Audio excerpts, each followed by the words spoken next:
Hey, Keter here. I'll be doing your VOD review. So we typically review one round, and I like to choose a round that you lose because I think there's a lot of value in that feedback. And in this case, you said you wanted to do a little bit better with your defensive play, do a little bit better in terms of positioning. So what better comp to choose than, of course, Mage Lock. So I'm going to slow down the VOD just a little bit. We're going to take it just like a little bit more play by play. So we're just going to slow it down here. All right, so we're moving in. All right, and honestly, we can kind of just go in. We don't really need to play too slow. Just tossing out a Death and Decay. All right, so right here, our healers get DB'd, so we definitely want to throw a shell on them to avoid any CC. And perfect, we do get the shell on them. All right. And right now we're going the lock. So right now we're getting lassoed. And let me see. Okay, your pet's rooted. So you won't be able to... You could pet kick it right now. So if you go back a little bit, let me see if it's rooted right as that lasso goes out. So fighting shamans, you don't see them too much anymore, but there's actually a lot of things you can do here that could make your life so much easier. All right, so... You see that earth grab totem down here? If you just kill it, then you don't have to worry about it, right? Then when you pop out your cooldowns, because right now you're summoning your army into an earth grab, and what's going to happen is as those pets get summoned, they're going to get rooted, and your pet gets unrooted right here, and this would actually be insane. So what you could do is you see your pet get unrooted, and you pet kick the shaman on the lasso. And what that does is it nature locks him, so he can't heal. And now you've got army, and you can do big damage, and then you can strangulate him off of the kick, right? So you give him a 3-second lockout into a strangulate, and boom. Now you're at a position where you've just CC'd the shaman for 7 seconds. All right, so we get coiled. Trinket the coil. I'd say that's okay. And yeah, we're definitely taking quite a bit of damage here. I would pact at this point. All right, so we go on and toss out the Lich Wall. I definitely just pact. I think right now we're using a little bit low. Honestly, you could probably, in this opener here, just go on and use IBF to deny them some of that momentum, because they're going to get a lot of damage out here, right? You have a Boomy. It's a little bit weird because you're in a caster lobby, so you want to play fast and aggressive so that they can't play on top of you, right? Like right now, you have the lock, the mage, like you have the whole enemy team playing on top of you, and just IBFing and playing a lot more aggressive opener forces the warlock to kind of back off. It forces them to play a lot safer instead of taking this really aggressive position here. All right. So it looks like we're playing Asphyxiate. I'd say I'm not sure what your third talent would be. Do you show your talents? So, because in a matchup like this, I'd play Strangulate, Necrotic Wounds, and Team Shell. Unless you're playing Dark Sim, but oh, okay, maybe you're playing Dark Sim. I would say don't worry about playing Dark Sim. You can do some fancy plays with it, but realistically, it's almost never worth it. There are games where it pays off, but just having Strangulate's insane, because Strangulate is better for a couple of reasons. Than Asphyxiate. One, it's off the global, so you don't have to stop doing damage to push Strangulate. And you can instantly, like let's say the Shaman Trinkets, you can Strangulate him. Another thing is, you can use it kind of to peel.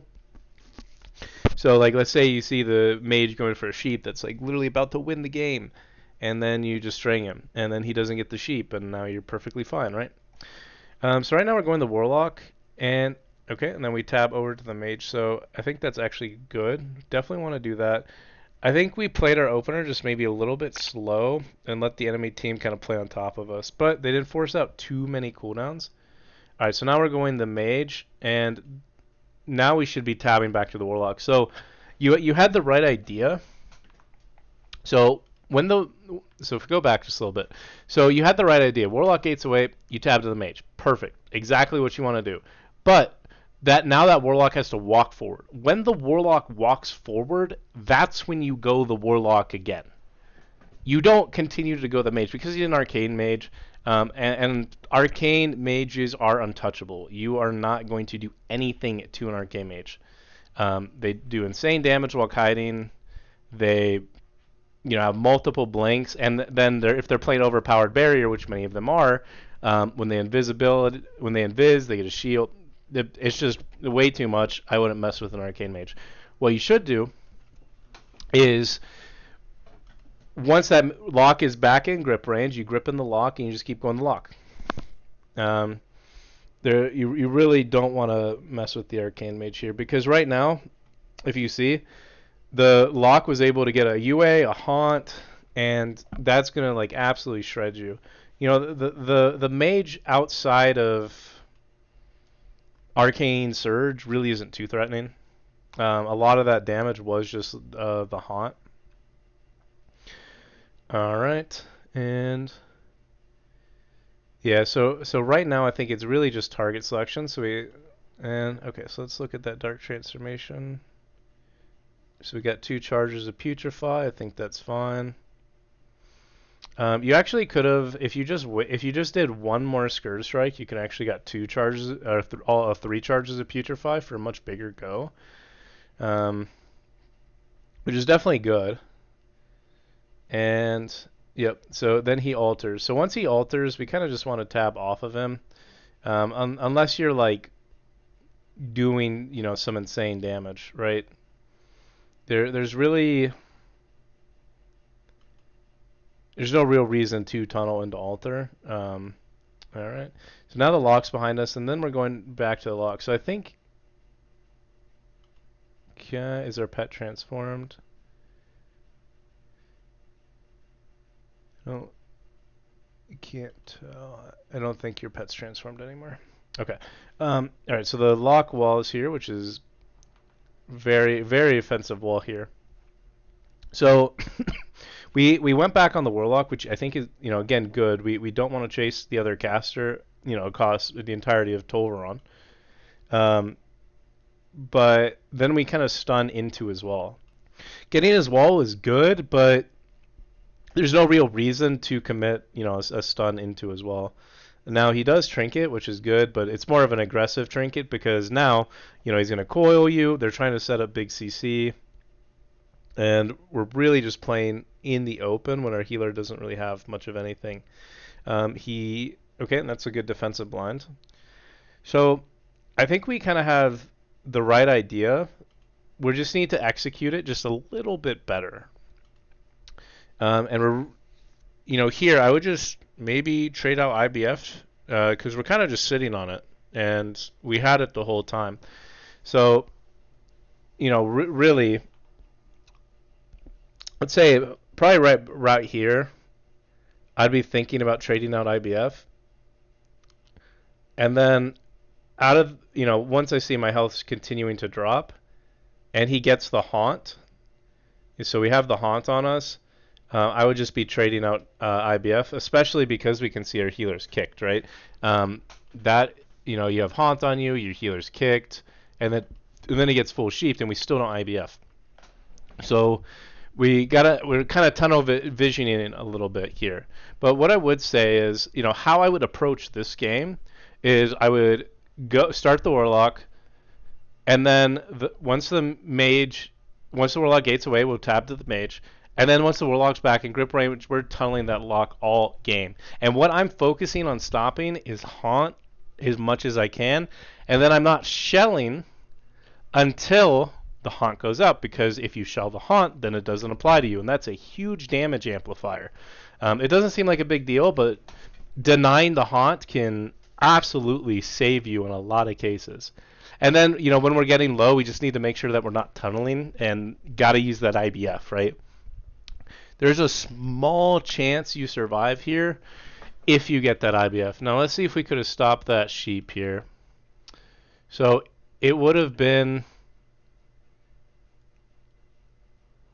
It is very possible to stop the sheep here. So when you blinded, he dropped ground. All you had to do here is kill the ground. Like, we have so much time to kill the ground, and then kick the sheep. And if you kick the sheep, maybe you're okay without the IBF. Still probably would IBF just so you don't fall too far behind, because you're in a position where the warlock has no wall. You have army in an army going 5 seconds or 6 seconds on your dark transformation. So you're in a position where if you just hold on, you're guaranteed to win. And you could definitely pull out the win there. So I hope this helps.